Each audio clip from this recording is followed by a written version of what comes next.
NDA गठबंधन की JP Nadda के घर बैठक, शाह राजनाथ पहुंचे। चुनाव आयोग आज राष्ट्रपति को सौंपेगा सांसदों के नाम की लिस्ट। मोदी के शपथ ग्रहण में पड़ोसी देशों को न्योता, श्रीलंका बांग्लादेश समेत 5 देशों के नेता होंगे शामिल। 8 जून को हो सकता है समारोह। चंद्रबाबू नायडू 12 जून को सीएम पद की लेंगे शपथ। चौथी बार बनेंगे आंध्र प्रदेश के मुख्यमंत्री। मोदी सहित नई कैबिनेट के कई मंत्री रहेंगे मौजूद। राजधानी दिल्ली में खत्म होगा जल संकट, सुप्रीम कोर्ट ने हिमाचल को दिया पानी छोड़ने का आदेश। हिमाचल प्रदेश 137 क्यूसेक पानी दिल्ली के लिए छोड़ेगा। आज शाम 5 बजे दिल्ली पहुंचेंगे सीएम योगी आदित्यनाथ।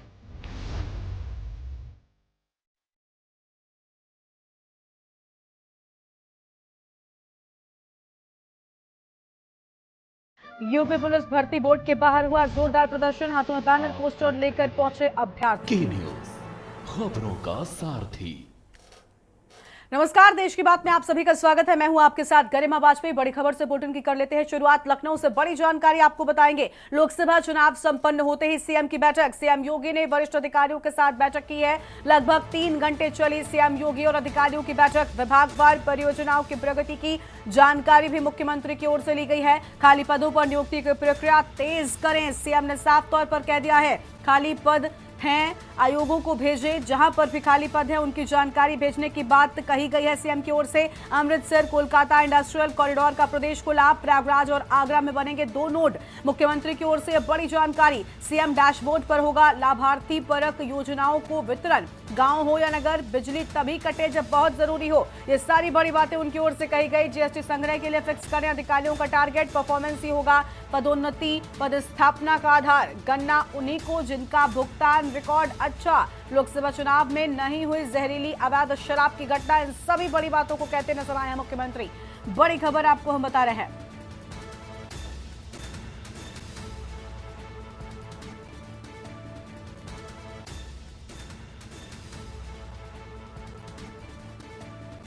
और इसी खबर पर बातचीत के लिए हमारे साथ में हमारे संवाददाता संदीप मिश्रा जुड़ चुके हैं। संदीप, बड़ी बातें मुख्यमंत्री की ओर से कही गई हैं और देखिए अलग अलग जगहों को लेकर या अलग अलग विभागों को कह ले, परियोजनाओं को कह ले, इन सभी चीजों को लेकर मुख्यमंत्री की बड़ी बैठक। चीजें थी उनको लेकर के उत्तर प्रदेश के मुख्यमंत्री योगी आदित्यनाथ की ये आज की जो बैठक अधिकारियों के साथ हुई काफी महत्वपूर्ण हुई। लगभग 3 घंटे इस बैठक चली है। उस बैठक के बाद से उत्तर प्रदेश के मुख्यमंत्री योगी आदित्यनाथ एक विभागवार जो है लोगों से बातचीत किया है, उन अधिकारियों से बातचीत किया है जो प्रगति की ओर काम को ले जाते हैं, यानी कि खाली पदों की नियुक्ति की प्रक्रिया को तेजी लाने के निर्देश दिए हैं। इसके साथ जहां भी पद खाली है उनका तुरंत अभियोजन किया जाए और इसके साथ साथ अमृतसर कोलकाता इंडस्ट्रियल कॉरिडोर को मिला लेकर के सीधा जनता तक लाभ पहुंचे, इसको लेकर के बात कही है। इसके साथ साथ जो सीएम डैशबोर्ड पर जो लाभार्थी हैं जो योजना का पूरा विवरण नहीं दे पा रहे हैं अब तक, उस विवरण को पूरी तरीके से उसमें दर्ज कराया जा सके। इसके साथ अगर हम बात करते हैं जो गांव में खंभे या नगर में जो खंभे लगे हुए हैं जिनकी लाइट कट जाती है उनको लेकर के कड़े निर्देश जारी किया है कि अगर जरूरत हो तभी लाइट काटी जाए, अन्यथा बेवजह लाइटों को ना काटा जाए। इसके साथ अगर बात करें तो जीएसटी संग्रहालय को फिक्स में अधिकारियों को टारगेट दिया जाए और वो लोग तरह तरह की चीजें लगा करके जीएसटी कैसे वसूलनी है उसको लेकर के निर्देशित किया है। तो तमाम ऐसी चीजों को लेकर के उत्तर प्रदेश के मुख्यमंत्री योगी आदित्यनाथ ने आज जो है अपने अधिकारियों को निर्देशित किया है। मुख्यमंत्री साफ तौर पे गन्ना पेराई और जो नया सत्र प्रारंभ हो उसको बकाया जो मूल्य है उसका भुगतान कैसे हो, उन तमाम चीजों को लेकर के भी स्पष्ट अधिकारियों को निर्देशित किया है। साथ ही साथ इन विभागों को बिल्कुल ही तजुर्ब न दी जाए, जैसे कि जो विभाग जो काम कर रहे हैं, जमीन पे जो अधिकारी जा रहे हैं, काम कर रहे हैं, वो वहां पे तत्काल प्रभाव से निरीक्षण करें और किसी प्रकार से जहां कालाबाजारी हो रही हो उसको रोका जाए। तो इन तमाम निर्देशों का पालन अधिकारियों को करना होगा, ऐसा निर्देश उन्होंने उत्तर प्रदेश के मुख्यमंत्री योगी आदित्यनाथ अपनी इस बैठक में देते हुए नजर आए। जी बिल्कुल, बहुत शुक्रिया आपका संदीप हमारे साथ जुड़ने के लिए, अहम जानकारी के लिए। तो बड़ी खबर आपको बता दें जहां पर मुख्यमंत्री की ओर से बड़ी बातें कही गई हैं।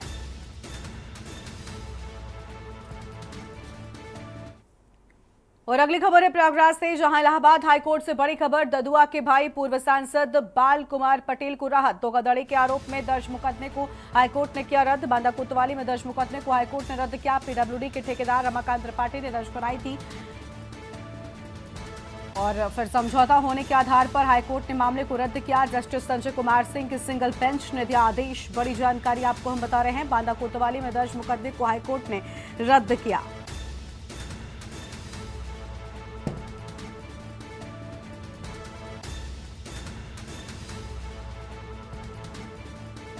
फिलहाल ये अहम जानकारी आपको हम बता रहे हैं।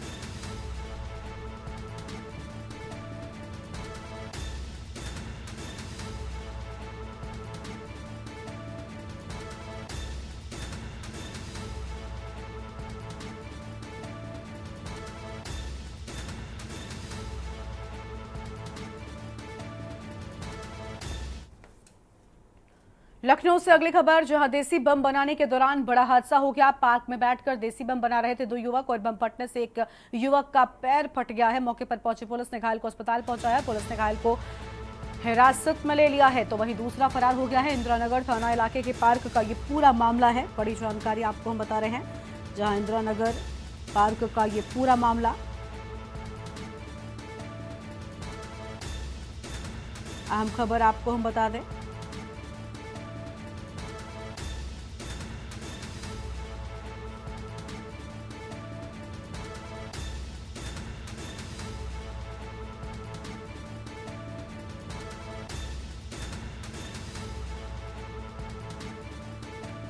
तो ये बड़ी जानकारी सामने आ रही है, जहां पर बम बनाने के दौरान बड़ा हादसा हुआ।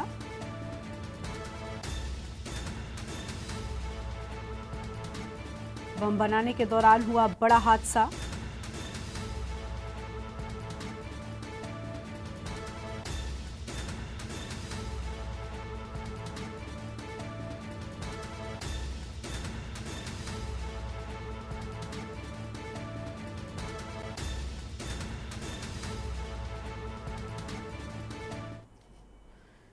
और अगली खबर का रुख करेंगे।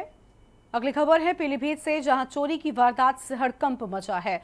बलरामपुर चौकी से महज चंद कदमों की दूरी पर हुई चोरी की वारदात।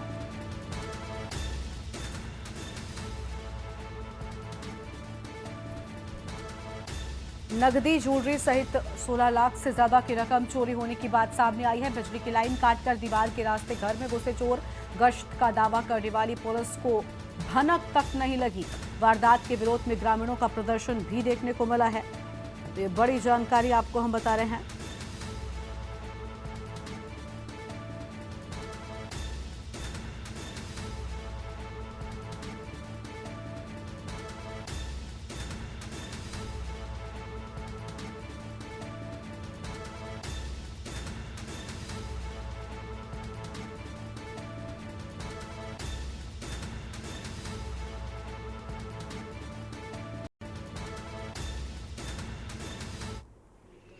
मेरा नाम सिकंदर है, बलरामपुर के रहने वाले हैं। हम अपनी मम्मी के साथ आज बुधवार शाम को सो रहे थे आंगन में।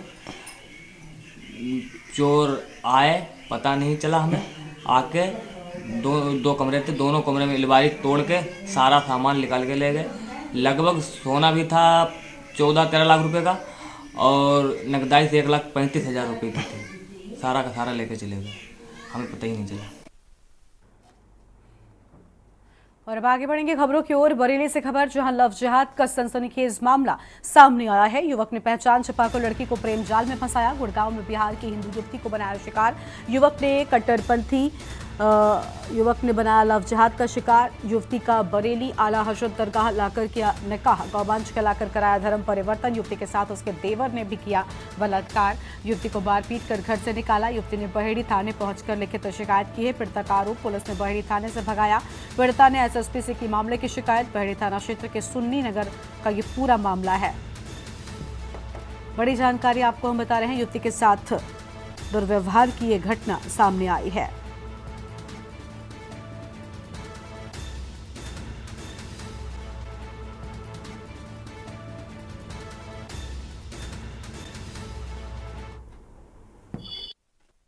वो उनसे मेरी दिल्ली में मुलाकात हुई थी। किससे? आरिफ से। पहले वो मुझे हिंदू बताता था कि मेरा नाम राणा है। फिर उसके बाद मुझे वहाँ पे प्रेम के जाल में फंसाया। फिर वहाँ से दिल्ली से मुझे यहाँ ले आया भेड़ी लाने के बाद में इसने मुझसे निकाह करा, जबरी इस्लाम कबूल करवाया। कहाँ पे? आला हजरत के यहाँ। जबरिया इस्लाम कबूल करवाने के बाद ये मुझे 1 साल रखा ऐसे टॉर्चर कर करके रखता रहा। मैंने कोई बात नहीं, चलो रख गया तो कोई बात नहीं, चलो एक दिन संभल जाएंगे, ठीक है। फिर उसके बाद इसके भाई के बहुत गंदे नेचर थे। अगले दिन सुबह को आया आरिफ, तो मैंने उन्हें बताया ये बात को कि तुम्हारे भाई ने ऐसा ऐसा संग करा। तो इन लोगों ने अपने भैया और पापा के संग मिल के सलाह करके इन्होंने बोला कि उन्हें अगर मुंह खोली जरा सा भी तो मैं तुझे जला के राख कर दूंगा। अगली खबर बिजनौर से है, जहां राशन डीलर की गोली मारकर हत्या कर दी गई। राशन डीलर की हत्या से इलाके में हड़कंप मचा है। सूचना पर पहुंची पुलिस मामले की जांच में जुट गई है। बड़ी जानकारी आपको हम बता रहे हैं।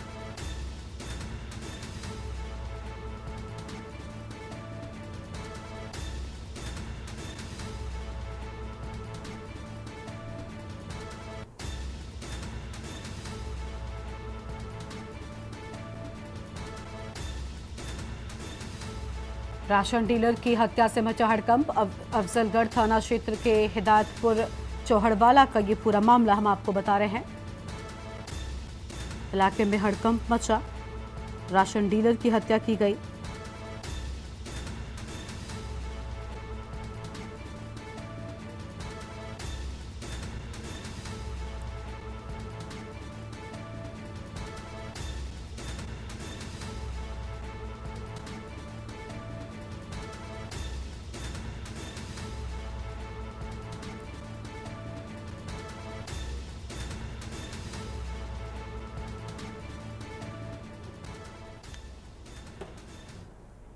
और अगली खबर बहराइच से है, जहां थाना पयागपुर क्षेत्र में हुआ बड़ा हादसा। विद्युत लाइन सही करते वक्त हादसा हो गया। संवाददाताकर्मी लाइनमैन की करंट लगने से मौत हो गई। मौत से आक्रोशित ग्रामीणों ने किया हंगामा। सरकारी नौकरी और 50 लाख मुआवजे की मांग की गई है।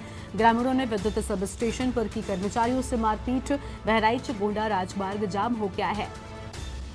सूचना पर पहुंची पयागपुर पुलिस ने संभाला मोर्चा। अधिकारियों ने समझा बुझाकर हटवाया जाम।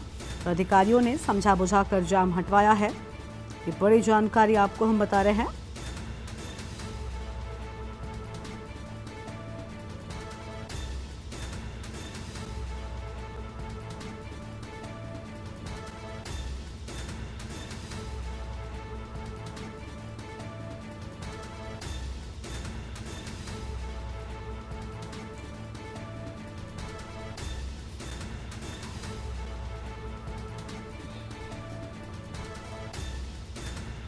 पुलिस ने लाश को कब्जे में लेकर कार्रवाई शुरू कर दी है।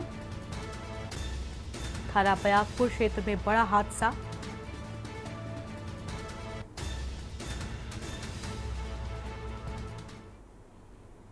फतेहपुर से खबर है, एक ही परिवार के 2 गुटों में मारपीट हो गई। जमीन विवाद में 2 पक्षों में जमकर चले लात घूंसे और लाठी डंडे। पुलिस ने तहरीर के अनुसार दर्ज की रिपोर्ट। दोनों पक्षों में 4 लोगों पर मामला दर्ज कर लिया गया है। औंग थाना क्षेत्र के मजरा जाड़े का पुरवा का ये पूरा मामला है। तो ये बड़ी जानकारी आपको हम बता रहे हैं।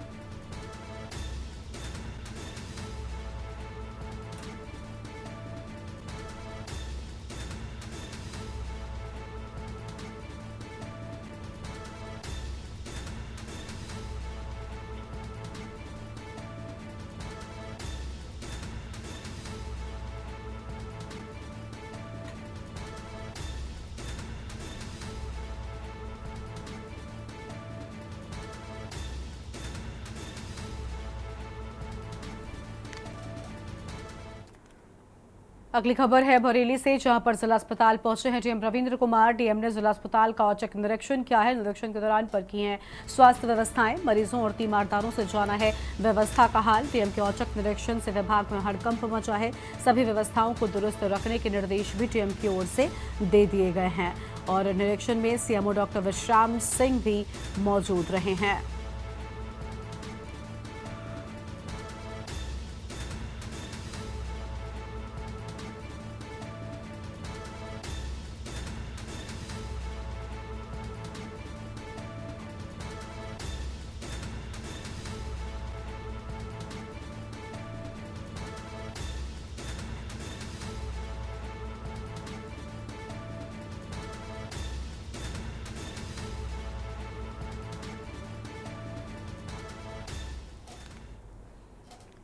और अगली खबर आगरा से, जहां अपहरण के बाद हुई हत्या से सनसनी फैली है। सुशील नाम के युवक का हुआ अपहरण के बाद युवक की हत्या की गई। परिवार के साथ मलपुरा थाने के ग्रामीण पहुंचे हैं। अपहरण के बाद हत्या की ग्रामीणों में आक्रोश है। पुलिस ने कई लोगों को हिरासत में ले लिया है। आगरा मलपुरा थाना क्षेत्र के नगला हट्टी का ये पूरा मामला हम आपको बता रहे हैं।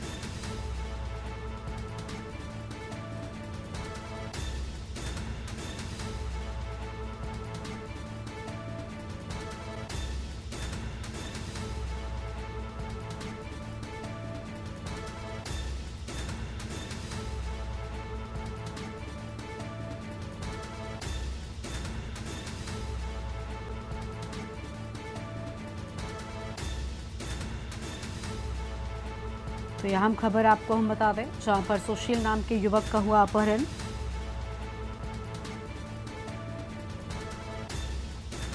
परिवार के साथ मलपुरा थाने में पहुंचे ग्रामीण।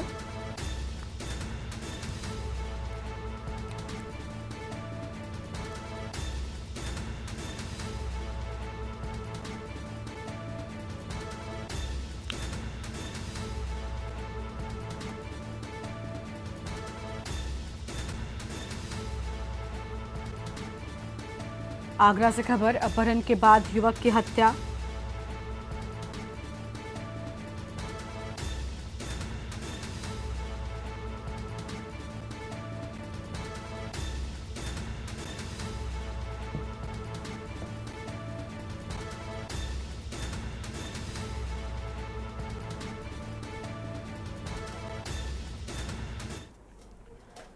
उत्तराखंड भाजपा के प्रदेश अध्यक्ष महेंद्र भट्ट ने के न्यूज इंडिया से खास बातचीत की। इस दौरान उन्होंने लोकसभा चुनाव में मिली जीत के लिए सभी का आभार व्यक्त किया है।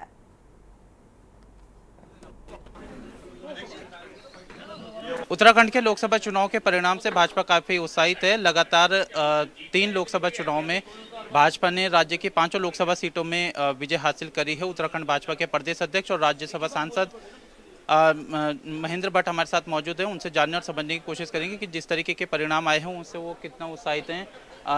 भट्ट जी, आपको बहुत बधाई, शुभकामनाएं। आपके नेतृत्व में पार्टी ने शानदार प्रदर्शन कराया, अपने जनता का भी आभार व्यक्त किया है।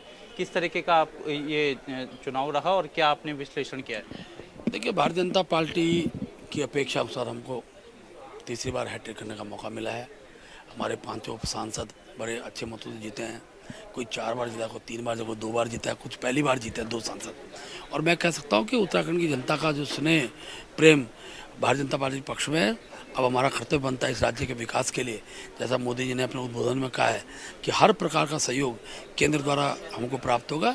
उत्तराखंड के मुख्यमंत्री जी ने इस प्रदेश के विकास के लिए जो योजनाएं सोची हैं उसको क्रिया रूप मिलेगा और भविष्य के अंदर उत्तराखंड एक समृद्धशाली राज्य के रूप में स्थापित होगा, ऐसा हमको पूरा विश्वास है। अच्छा, जो नए सांसद बने हैं, जिनको नई जिम्मेदारी मिली है, क्या उनसे उम्मीद लेकर के चले? क्योंकि हम जब कांग्रेस पार्टी के पास जा रहे हैं वो कह रहे हैं कि भाई आपके जो सांसद हैं उन्होंने अपनी सांसद निधि खर्च नहीं करी, क्षेत्रों में वो गए नहीं, तो इस तरीके की परिस्थिति आगे ना आए, इसको लेकर के आप क्या उम्मीद करेंगे? देखिए, जनता का जहाँ से मिल चुका और हम 5 लोकसभा जीत गए तो कांग्रेस के इन आरोपों का आधार बसता नहीं है। हम लोग भविष्य के अंदर और अच्छा करें, इसके लिए निश्चित रूप से पार्टी प्रयास करती है। हमारे सांसद भी उस दिशा में आगे बढ़ेंगे और बहुत प्रभावशाली हमारे 5 सांसद चुनाव जीत कर गए। मैं आपको विश्वासपूर्वक कह सकता हूँ आगामी दिनों के अंदर हर क्षेत्र के विकास के लिए हमारे सांसद रात दिन प्रयास करेंगे।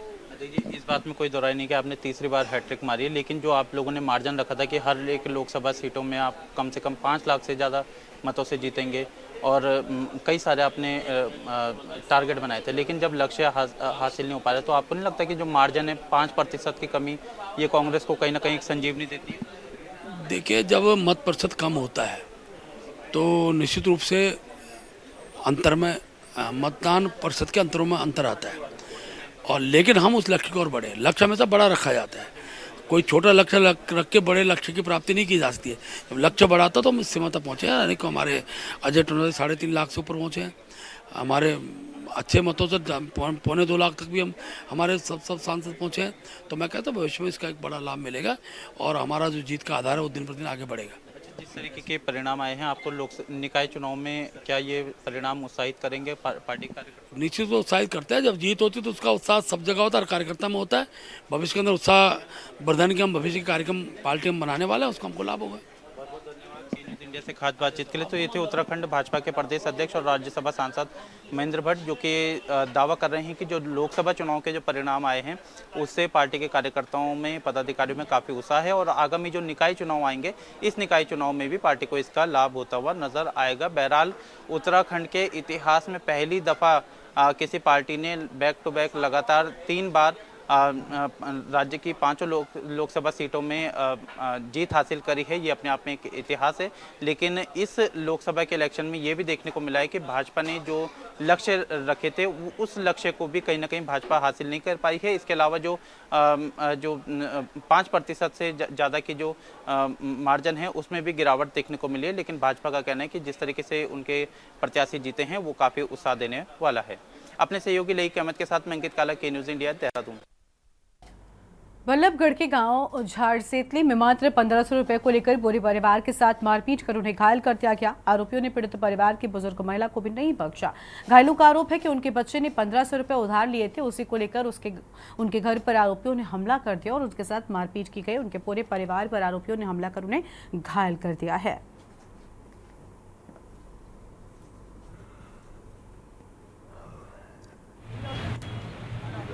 चैन न लगाऊं तो हमारी तो ये नंदर एक नंद हमारी और है। उनके साथ बहुत गलत काम करते हैं हमारे साथ और हमारी इतनी गंदी गंदी गाली गलौज करी है। उनने हमारी सास मारी है। आधे आधे बट गए लड़के। अच्छा। आधे हमारी तरफ और आधे इनकी तरफ। कौन सा थाना लगता है आपका? सेक्टर 58 जी। नू कह दी तुम तो मतलब ड्रामा। दोगढ़ थाना क्षेत्र के भड़लगांव में आंधी तूफान के चलते क्षतिग्रस्त हुई विद्युत लाइन को ठीक कर रहे 2 लाइनमैन की करंट लगने से दर्दनाक मौत हो गई है और जिसको लेकर ग्रामीणों में जमकर हंगामा देखने को मिला है। मृतक के परिजनों में से एक आदमी को सरकारी नौकरी देने और 50 लाख रुपए का मुआवजा देने की मांग की गई है।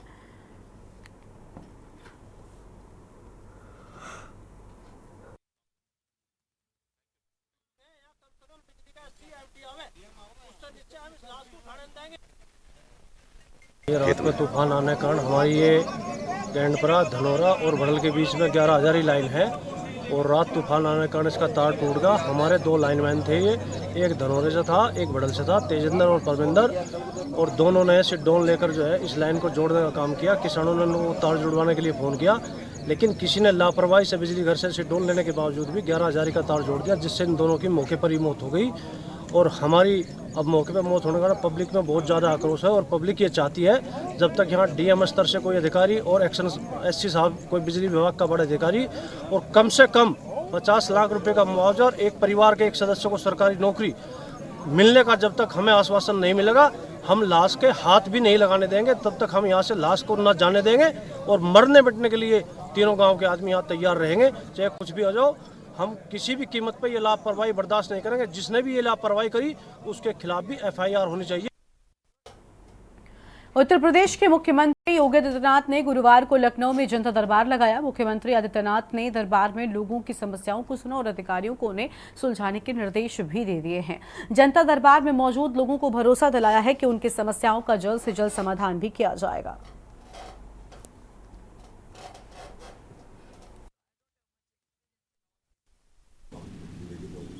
आपने दे दिया, मुझे ना एप्लीकेशन दे दिया, बस देखो पेपर की सोचना सच नहीं होती है। पेपर में निकल जाने से कोई किसी के खिलाफ भी निकल, पेपर नहीं है, अगर कोई गलत होगा तो उसके खिलाफ कार्रवाई करेंगे। कितने एप्लीकेशन का भेजा, लेकिन एप्लीकेशन आपने दे दिया है, उसी के बाद जेल में बंद।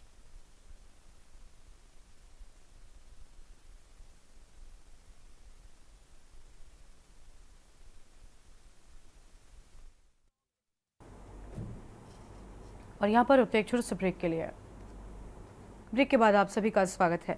तृणमूल कांग्रेस के नेता अभिषेक बनर्जी और डेरेक ओब्रायन ने गुरुवार को समाजवादी पार्टी प्रमुख अखिलेश यादव से उनसे दिल्ली की आवाज पर मुलाकात की है। विपक्षी गुट इंडिया में शामिल समाजवादी पार्टी ने इस बार के आम चुनावों में 37 जबकि तृणमूल कांग्रेस ने 29 सीटें जीती हैं।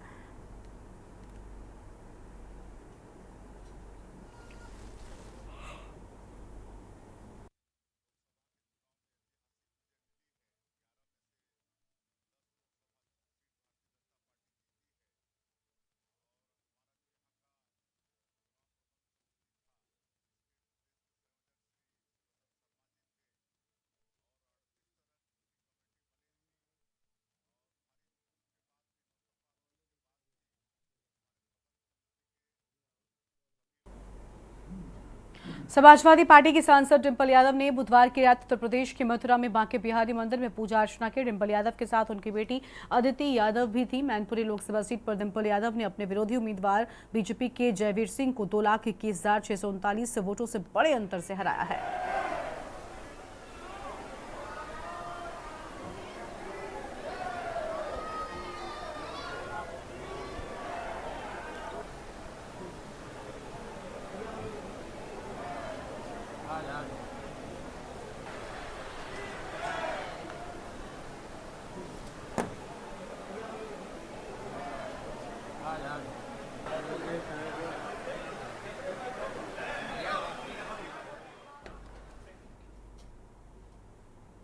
उत्तर प्रदेश के प्रयागराज समेत पूरे देश में गुरुवार की सुबह सुहागिनों ने वट सावित्री का व्रत रखा और पति की लंबी उम्र की कामना की है। महिलाओं ने सुबह जल्दी उठकर बरगद के पेड़ की पूजा की। उन्होंने व्रत भी रखा। एक महिला ने कहा कि यह व्रत पतियों के लिए किया जाता है। माता सती ने अपने पति की लंबी उम्र के लिए यह व्रत रखा था। हर विवाहिता पति की लंबी उम्र के लिए यह व्रत रखती है। हिंदू धर्म में इस त्योहार की खास अहमियत है। ये हिंदू कैलेंडर के ज्येष्ठ महीने के कृष्ण पक्ष की अमावस्या को मनाया जाता है।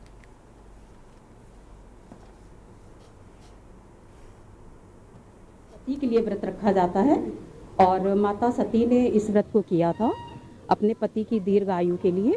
जब यमराज उनके प्राण ले लिए थे तो अपनी पति को दीर्घ आयु के लिए उन्होंने ये व्रत किया था। इसीलिए हर जो स्त्री अपनी पति की दीर्घ आयु के लिए ये व्रत करती है। इसमें औरतें सुबह उपवास करती हैं, उसके बाद तैयार होती हैं, अच्छे से आती हैं और पूजा करती हैं। बरगद पेड़ की फेरी होती है। थाना कोतवाली क्षेत्र में बीती 31 मई को टैक्स बार एसोसिएशन के अधिवक्ता विकास नंदन कुलश्रेष्ठ के साथ जिला पंचायत सदस्य शिवम सिंह व अन्य लोगों ने मारपीट की थी और जिसमें पुलिस ने मुकदमा दर्ज कर लिया था, लेकिन अभी तक आरोपियों को गिरफ्तारी नहीं हुई। जिसकी मांग को लेकर सभी अधिवक्ता एकत्रित होकर एसपी कार्यालय पहुंचे और एसपी से आरोपियों को गिरफ्तार करने की मांग की है।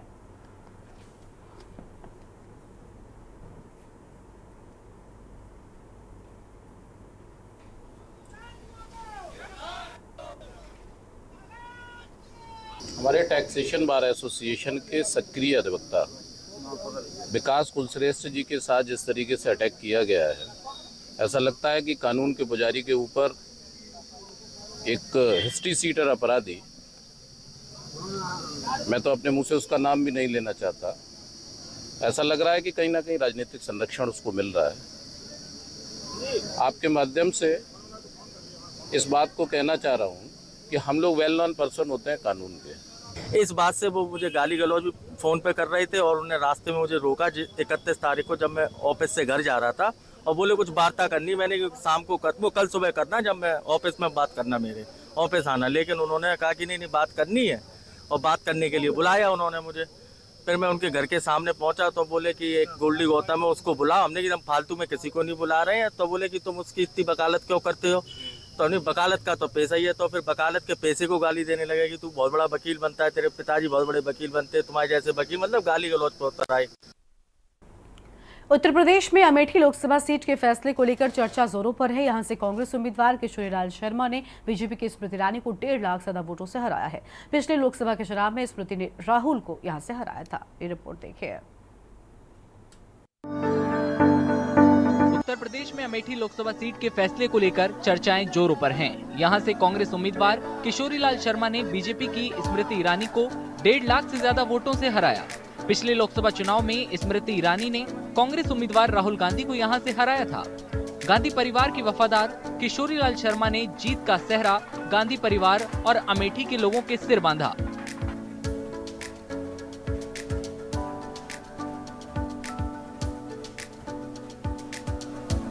ये जो जीत हुई है ये गांधी परिवार और यहाँ की जनता की जीत है और ये जो जनता ने मेरे कंधों पे बहुत भारी एक जिम्मेवारी दी है, एक एहसान है मेरे ऊपर, मैं उसको पूरा उतारने की कोशिश करूँगा।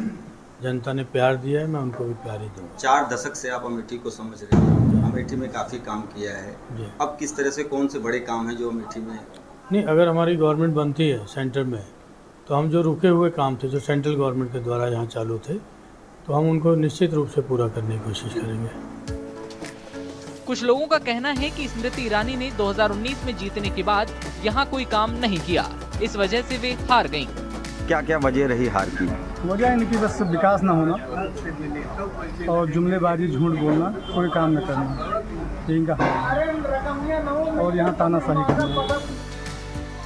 कुछ लोगों का कहना है कि कांग्रेस इसलिए जीती क्योंकि लोग महंगाई और बेरोजगारी से नाखुश थे।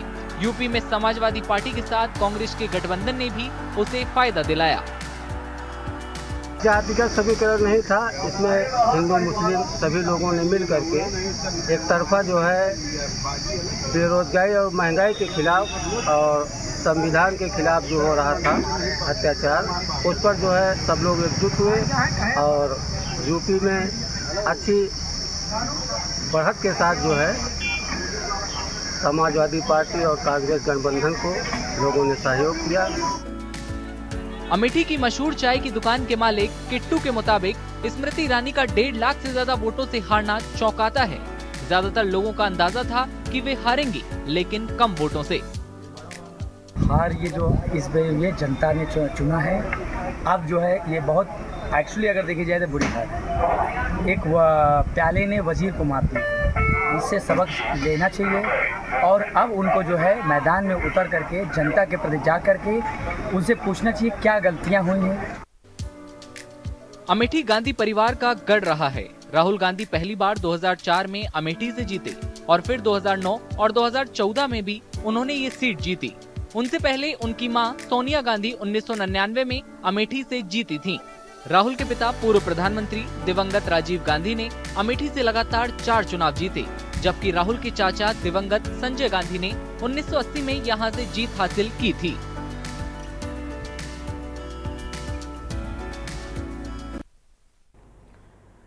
लोकसभा चुनाव के नतीजे आने के बाद अब हार और जीत पर मंथन शुरू हो गया है। स्थानीय जनता चाय की दुकान व पान की दुकान पर अब चर्चा कर रही है कि आखिर अयोध्या जैसी सीट भाजपा क्यों हारी है।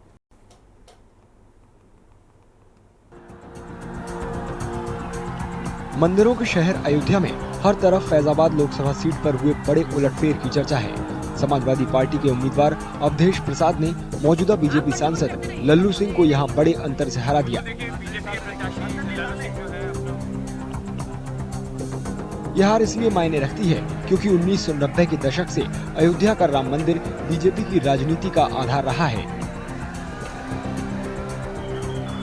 कुछ लोगों के मुताबिक अयोध्या और उसके आसपास के गांवों के लोगों की नाराजगी की वजह से बीजेपी की हार हुई है। अयोध्या धाम के बाहर बाह्य क्षेत्रों में जो देहात का जो क्षेत्र था, जो ग्रामीण अंचल था, ग्रामीण इलाका था, उस क्षेत्रों के लोग ज़्यादा रुष्ट लगे और नाराज लगे। चुटपुट व्यापारी गण भी नाराज रहे। उनकी नाराजगी का भी दंश भारतीय जनता पार्टी को झेलना पड़ा। जमीनी स्तर की जो समस्याएं थी, जमीनी स्तर की और आपसी लड़ाई, आपसी कलह, ये कारण बनी उनकी हार का। राम मंदिर के आसपास किए गए विकास के कामों की वजह से बहुत से लोगों को परेशानी हुई है। गलियारा बनाने और शहर को सजाने के लिए लोगों के घर और दुकानों को ढहाया गया था। कई लोगों का कहना है कि उन्हें सही मुआवजा नहीं दिया गया। क्या वजह है? यहाँ वजह है किसी मुआवजा लोगों को ना मिलना, लोगों को आपसी सामंजस्य ना बैठा पाना, रेलिंग का मुद्दा भी था। इसमें काफ़ी लोगों को दिक्कत हुई। भाजपा के बड़े बड़े पदाधिकारी हम लोग के बीच में कभी आज तक आए नहीं। बहुत इसमें रोष है लोगों से। कुछ लोगों का ये भी मानना है कि लल्लू सिंह ने प्रचार की कोई असरदार मुहिम नहीं चलाई। वे वोटरों को घरों से नहीं निकाल पाए। विकास जब होता है तो धीरे धीरे अपने चरम पर पहुंचता है। रातों रात पूरे क्षेत्र का विकास नहीं हो सकता है और अयोध्या विकास के पथ पर दौड़ रही है। यहाँ की हार का सिर्फ एक कारण है कि यहाँ का प्रत्याशी का जनसंपर्क अभियान बहुत ही कमजोर रहा, जिसके चलते लोगों में उदासीनता रही और लोगों ने घरों से निकलकर मत नहीं दिया। अनुमानित 35,000 ऐसे मत जो हर वर्ष पड़ते हैं, अब की बार नहीं पड़े। इस साल जनवरी में प्रधानमंत्री नरेंद्र मोदी की मौजूदगी में भव्य राम मंदिर की प्राण प्रतिष्ठा के बावजूद अयोध्या में बीजेपी हार गई। समारोह में शामिल नहीं होने के समाजवादी पार्टी और कांग्रेस के फैसले पर बीजेपी ने उनकी कड़ी आलोचना की थी। मंगलवार को घोषित नतीजों में अयोध्या से 2 बार के बीजेपी सांसद लल्लू सिंह समाजवादी पार्टी के उम्मीदवार अवधेश प्रसाद से 54,000 से ज्यादा वोटों से हार गए।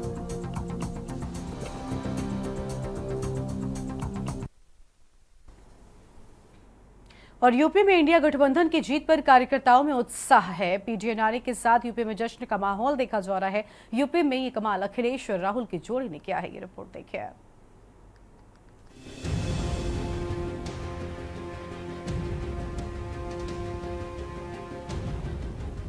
यूपी में इंडिया गठबंधन की ऐतिहासिक जीत के बाद समाजवादी पार्टी के कार्यकर्ता और पदाधिकारी जश्न के माहौल में हैं।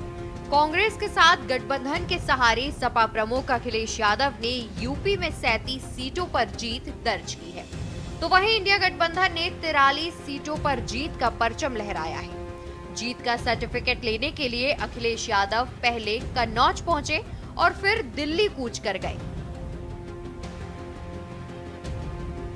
यूपी में इंडिया गठबंधन ने अपनी 43 सीटों में जीत हासिल करने के बाद समाजवादी पार्टी के कार्यकर्ता इसे पीडीए की सफलता मान रहे हैं। पिछड़ा, दलित और अल्पसंख्यक के नारे के साथ यूपी में जश्न का माहौल है। होर्डिंग के जरिए अखिलेश यादव को बधाई देने का सिलसिला जारी है।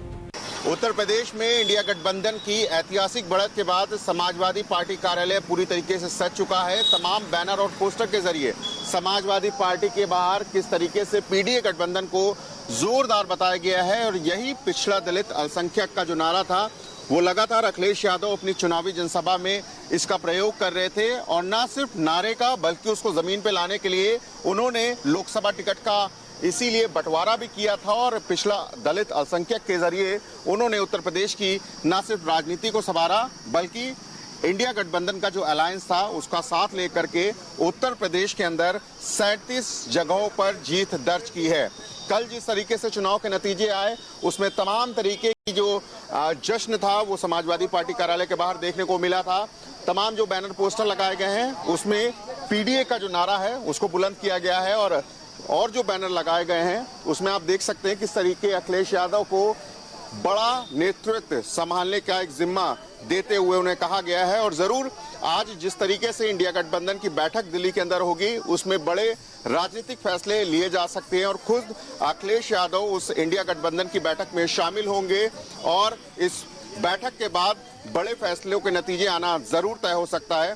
फिलहाल अखिलेश यादव ने ऐतिहासिक जीत दर्ज की है उत्तर प्रदेश के अंदर जो अभी तक के लोकसभा चुनाव में नहीं देखी गई थी। तो फिलहाल 37 सीटों के साथ 6 कांग्रेस की सीटें भी, तो कुल मिलाकर के उत्तर प्रदेश के अंदर 43 सीटें इंडिया गठबंधन ने जीती हैं और ये अलायंस उत्तर प्रदेश का अब तक का सबसे मजबूत अलायंस माना जा रहा है।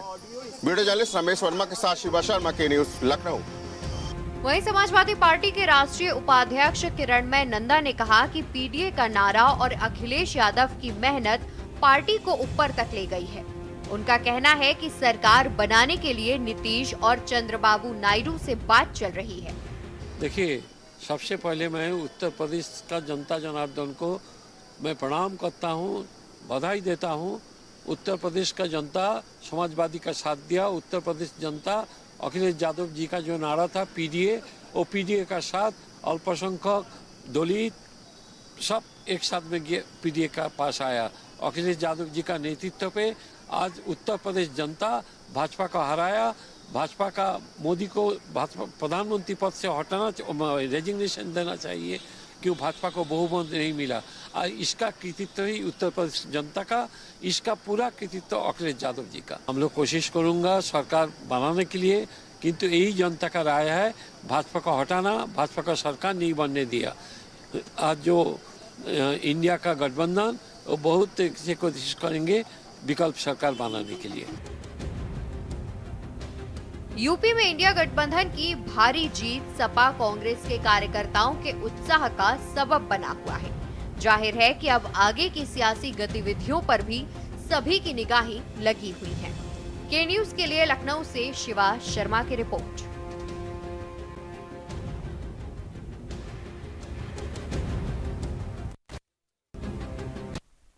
मंगलवार को घोषित हुए चुनावी नतीजों के साथ ही 18वीं लोकसभा की स्थिति साफ हो गई है। बीजेपी के नेतृत्व वाले एनडीए को जहां स्पष्ट बहुमत मिला है, तो वहीं विपक्षी गठबंधन इंडिया ने भी 200 से ऊपर की सीटें हासिल कर ली है और जबरदस्त वापसी भी की है। कांग्रेस ने जहां लोकसभा चुनाव में अपनी सीटें बढ़ाई, तो वहीं कांग्रेस के वोट शेयर में भी इसका इजाफा हुआ है।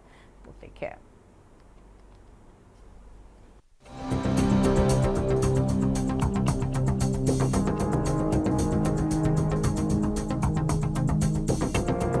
चुनाव आयोग ने लोकसभा चुनावों के नतीजों का ऐलान कर दिया है। बीजेपी को 543 सीटों में से 240 पर जीत हासिल हुई है, जबकि कांग्रेस को 99 सीटों पर सफलता मिली है।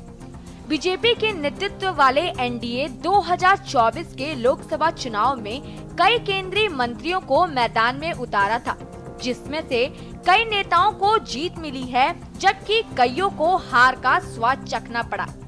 बीजेपी के नेतृत्व वाले एनडीए को जहां स्पष्ट बहुमत मिला है, वहीं विपक्षी गठबंधन इंडिया ने भी 200 से ऊपर सीटें हासिल कर जबरदस्त वापसी की है।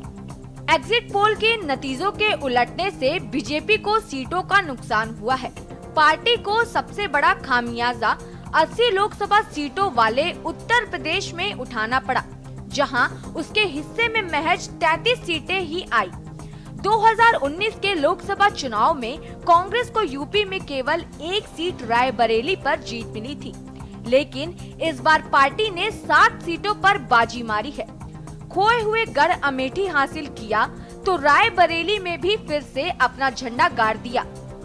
लोकसभा चुनाव में हर दल को कुछ न कुछ जरूर मिला, लेकिन सबसे दिलचस्प पार्टियों का वोट प्रतिशत रहा है। देश में कांग्रेस की सीटें भी बढ़ी और वोट प्रतिशत में भी इजाफा हुआ है। कांग्रेस ने 2024 के लोकसभा चुनाव में 21.19% वोट हासिल किया। 2019 लोकसभा चुनाव में कांग्रेस को 19.46% वोट मिला था। कांग्रेस पार्टी के वोट शेयर में करीब 2.27% का इजाफा हुआ है। 2024 के लोकसभा चुनाव में बीजेपी को 36.56% वोट मिला है। 2019 में बीजेपी को 37.30% वोट मिला था। 2019 के मुकाबले 2024 में बीजेपी को 1.26% वोट का मामूली नुकसान हुआ है। लोकसभा चुनाव 2024 में बीजेपी साल 2014 और 2019 वाला करिश्मा नहीं दोहरा सकी।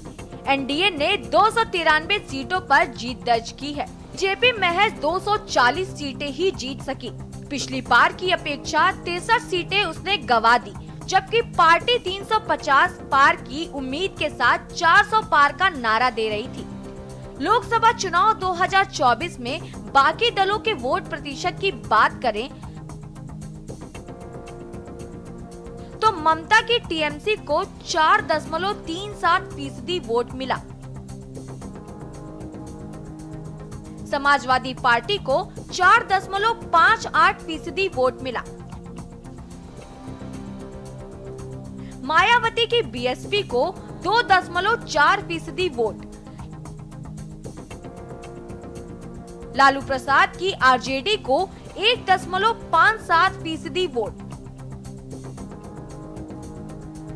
नीतीश कुमार की जेडीयू को 1.25% वोट,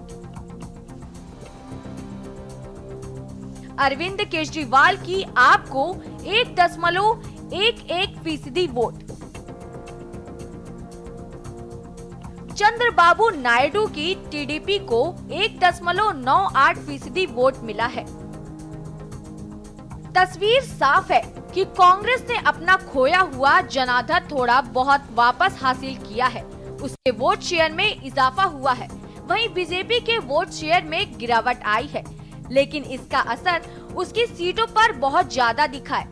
बीजेपी की सीटें भी घटी। सत्ता पर पहुंचने के लिए सहयोगी दलों के सहारे की बैसाखी लेनी ही पड़ेगी। स्पेशल डेस्क के न्यूज इंडिया।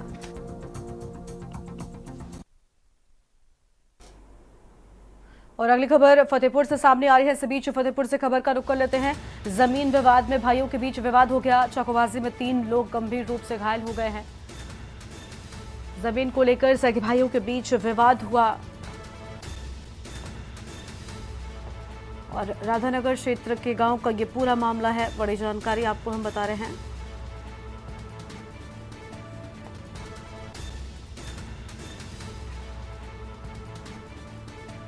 तो यह हम खबर आपको हम बता दें, जमीन को लेकर सगे भाइयों के बीच विवाद हुआ।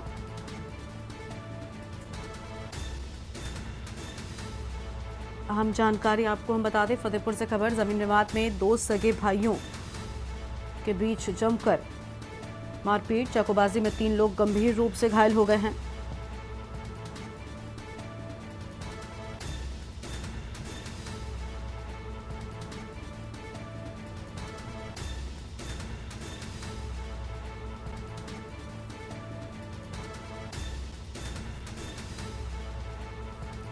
चाकूबाजी में 3 लोग गंभीर रूप से घायल हो गए। सगे भाइयों के बीच विवाद।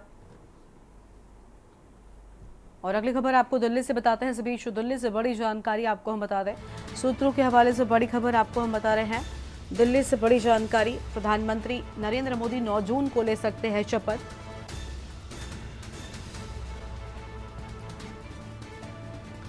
बड़ी खबर आपको हम बता रहे हैं। 9 जून को शाम 7:15 पर ले सकते हैं शपथ। और दिल्ली से बड़ी खबर। सूत्रों के हवाले ये बड़ी जानकारी सामने आ रही है। सूत्रों के हवाले से अहम खबर आपको बता दें। प्रधानमंत्री मोदी 9 जून को ले सकते हैं शपथ। 9 जून को हो सकती है प्रधानमंत्री पद की शपथ। सूत्रों के हवाले से बड़ी खबर आपको हम बता रहे हैं।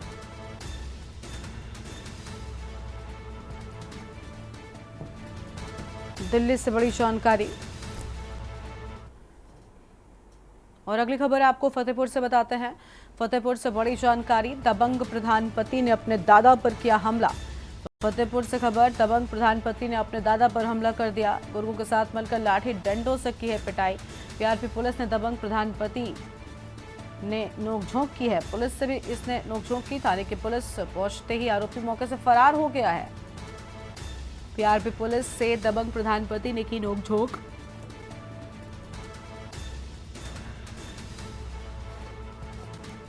फिलहाल ये बड़ी जानकारी आपको हम बता दें। जहानाबाद थाना क्षेत्र के बसफरा गांव का ये पूरा मामला है। और फतेहपुर में दबंग प्रधानपति ने अपने दादा पर हमला कर दिया।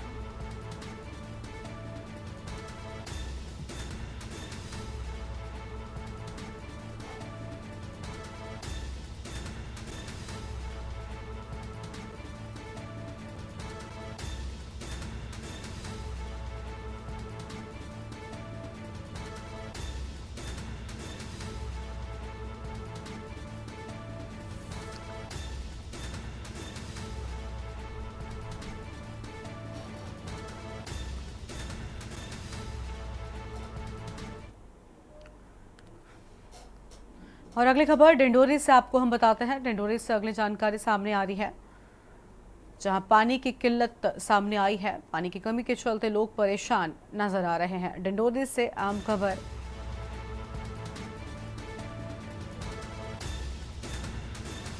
ग्रामीणों ने हाईवे पर चक्का जाम किया। अहम खबर आपको बता दें। ग्रामीणों ने चक्का जाम किया है। जबलपुर अमरकंटक का है मामला। 1 घंटे से हाईवे पर लगा है लंबा जाम।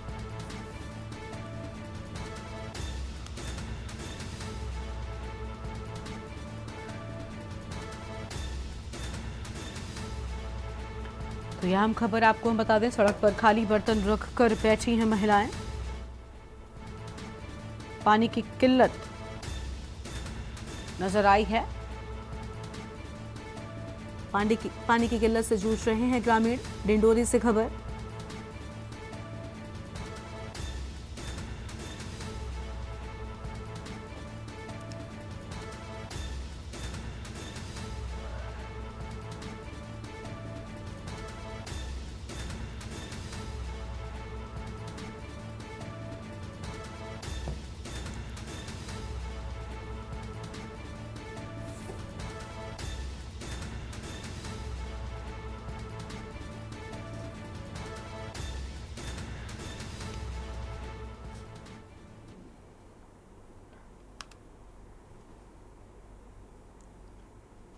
और अगली खबर का रुख कर लेते हैं। अगली बड़ी जानकारी आपको हम कानपुर से बताते हैं। कल्याणपुर थाना क्षेत्र में महिला से चेन लूटी गई है। सरेआम लुटेरों ने घटना को अंजाम दिया है और पूरी घटना वहीं लगे कैमरे में कैद हो गई है।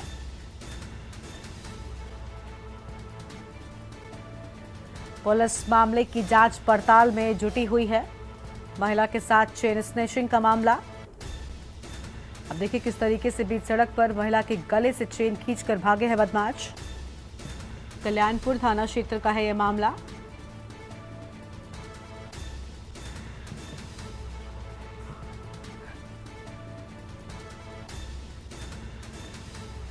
बाइक सवार लुटेरों ने महिला से चेन लूटी है।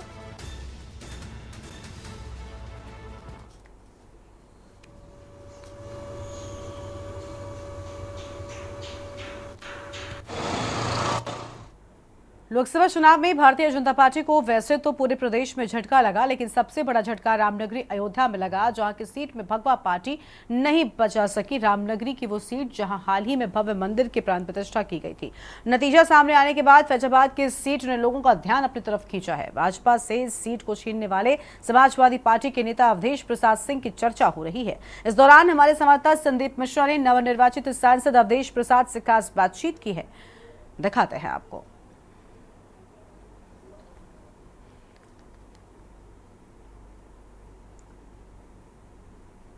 तो देखिए, इस दौरान अयोध्या से नवनिर्वाचित सांसद अवधेश प्रसाद ने कहा कि अयोध्या इंडिया गठबंधन के साथ है और आप भी लोकसभा चुनाव का परिणाम देख रहे होंगे। जिस तरह से इंडिया गठबंधन को बड़ा समर्थन मिला, जनता का आशीर्वाद इंडिया गठबंधन के साथ है। वहीं यूपी में बेरोजगारी सबसे बड़ा मुद्दा रहा। इस चुनाव में ये तो देखने को मिल गया कि जो संविधान विरोधी थे, जो युवा विरोधी थे और जहां पर पर्चा लीक होता था, उसको कहीं ना कहीं जनता पूरी तरह से ना करती हुई दिखाई दे रही है। अयोध्या से नवनिर्वाचित सांसद का बड़ा बयान। अवधेश प्रसाद ने कहा कि ढोंगियों के साथ जनता ने खिलवाड़ किया है। लोकसभा चुनाव में भारतीय जनता पार्टी को सबसे बड़ा झटका उत्तर प्रदेश में लगा है और उत्तर प्रदेश में राम की नगरी में भव्य उद्घाटन के बाद भी जो है अयोध्या जो नगरी थी उसको नहीं जीत पाए। ऐसे में बातचीत करने के लिए अवधेश प्रसाद जी मेरे साथ में हैं। अयोध्या मात दे दिया आपने भारतीय जनता पार्टी को। ये भारतीय जनता पार्टी को हमने नहीं मात दिया है और लोकसभा 54 फैजाबाद की देवतुल्य जनता ने, आदरणीय मतदाताओं ने दिया है और भारतीय जनता पार्टी की गलत नीतियों के कारण और जो उन्होंने भ्रम पैदा किया था पूरे देश और दुनिया में, उनका भ्रम हमेशा हमेशा के लिए खत्म हो गया। अयोध्या फैजाबाद लोकसभा 54 अयोध्या में है, जहाँ पर भगवान राम की मर्यादाएं थीं। तुलसीदास ने कहा भी है, दैविक दैविक भौतिक तापा, राम राज काहू न व्यापा। राम के राज में किसी को किसी प्रकार तकलीफें नहीं हुई। और ये डबल इंजन की सरकार आई आदरणीय मोदी जी के नेतृत्व में, तो यहाँ तो संकट है, संकट है, परेशानी ही है। चाहे महंगाई की परेशानी हो, चाहे बेरोजगारी की हो, हमारे देश के करोड़ों नौजवान पढ़े लिखे तैयार हैं, उनके हाथ में काम नहीं है। सेना का अपमान किया है। हमारे देश की सेना पर दुनिया के लोग लोहा मानते हैं, सेना का सम्मान है। हमारे नेता आदरणीय अखिलेश मुलायम सिंह जी ने सेना का सम्मान किया था। पहले कोई सेना पर शहीद होता था तो उसका कपड़ा जाता था, उसकी बनियान जाती थी, तौलिया जाती थी, चड्डी जाती थी। लेकिन जब नेताजी इस देश के रक्षा मंत्री हुए तो उन्होंने सम्मान बढ़ाया और ये कहा वो पार्थिव शरीर शहीद का उसके गृह जनपद में जाएगा, घर पे जाएगा और जब पहुंचेगा तो उस जिले का कलेक्टर, उस जिले का कप्तान स्वागत करेगा, सम्मान होगा, राष्ट्रीय सलूट होगा। ये सम्मान अगर सेना का किसी ने बढ़ाया है तो हमारे नेता मुलायम सिंह ने बढ़ाया, और सम्मान किसी ने घटाया है तो भारतीय जनता पार्टी की सरकार ने घटाया। अयोध्या 4 साल अग्निवीर में 4 साल की नौकरी, 4 साल की 4 साल की नौकरी क्या मतलब है? हमारी सरकार बनेगी तो इस 4 साल अग्निवीर का जो है खत्म करके रेगुलर भर्ती जैसे पहले होती तो होगी। और इनके उसमें सब पेपर लीक हुए हैं। किसी देश की दौलत हीरा जवाहरात सोना चांदी नहीं हुआ करता है। देश की दौलत वहाँ के इंसान, वहाँ के नौजवान, वहाँ के देश के रहने वाले होते हैं। 60 लाख नौजवानों ने पुलिस में भर्ती में आवेदन किया था, 400 रुपये का फॉर्म भरा। न जाने कितने गरीबों ने अपने बच्चों को इम्तहान जहाँ हो रहा था वहाँ भेजने के लिए 200 कर्जा लिया। इम्तहान देकर बच्चा आया, कपड़ा उतार ही रहा था, कहा पापा पिताजी हमारा इम्तहान खराब हो गया, खत्म हो गया। कहा भैया कहा, अरे लीक हो गया। ये हुआ 60 लाख। और अगर एक परिवार में केवल 5 वोट मानिए या 3 वोट मानिए, 60 लाख से वो कर दिए, गुणा कर दिए, कितना हो जाएगा? कितना हुआ? 60 इंटू 3 1 करोड़ 80 लाख। तो इस चुनाव में 1 करोड़ 80 लाख जो हैं नौजवान, क्या भारतीय जनता पार्टी के उम्मीदवार की आरती उतारेंगे? क्या आरती उतारा है? क्या उनको माला पहनाया है? पूरी तरह संकल्प कर लिया है कि हमें उखाड़ फेंक देना है, उखाड़ फेंक दिया। अच्छा, एक चीज़ और कि अभी 22 तारीख को ही इन्होंने जो है भव्य राम मंदिर का उद्घाटन कराया था, लेकिन 3 महीने 4 महीने बाद जब चुनाव हुआ तो परिणाम बिल्कुल ही बदल गए। क्या वहाँ अयोध्या की जनता के जो मुद्दे थे, जो पिछले 5 साल में 10 साल से लल्लू सिंह जो वहाँ पे काम कर रहे थे, उन मुद्दों को लेकर के इस बार वोटिंग हुई वहाँ पे? ऐसा है कि भारतीय जनता पार्टी ने ढोंग रचा था। सबसे ज्यादा ढोंगी अगर कोई देश में है तो भारतीय जनता पार्टी के लोग हैं। और भ्रम अगर किसी ने फैलाने काम किया है, और भ्रम फैलाने वाली कोई पार्टी इस धरती पे है, तो दूसरी कोई पार्टी नहीं, भारतीय जनता पार्टी है। और गलत और झूठ बोलने वाली पार्टी अगर कोई देश है तो ये साबित हो गया है। समझ गए नहीं? तो यानी कि ये राम मंदिर का जो निर्माण हुआ है वो ढोंग था। ऐसा है, ये अपना श्रेय मानते हैं कि हमने बनवाया है, हम राम को लाए हैं। यही तो था मैसेज, यही था ना। राम मंदिर का निर्माण माननीय उच्चतम न्यायालय के आदेश से हुआ है।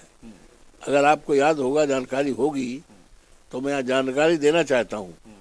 माननीय नेताजी से जब पूछा जाता था तो नेताजी कहते थे राम मंदिर बने, बेशक बने, सोने का मंदिर बने, बेशक बने, लेकिन आपसी समझौता हो जाए या न्यायालय का आदेश हो जाए। माननीय अटल बिहारी वाजपेयी देश के प्रधानमंत्री बने, उनके सामने ये सवाल आया कि अब तो आपकी सरकार केंद्र में है, लखनऊ में है, और अब क्या दिक्कत है?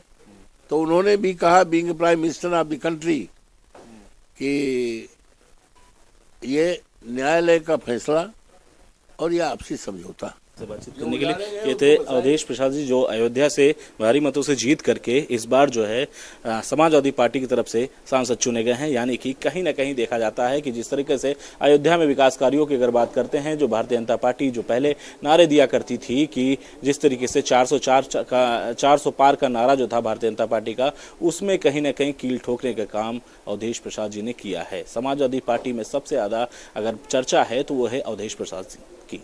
कैमरामैन आदित्य तिवारी के साथ मैं संदीप मिश्रा, के न्यूज़ लखनऊ। देश की बात में इतना ही। तमाम खबरों के लिए आप देखते रहिए के न्यूज़ इंडिया। नमस्कार।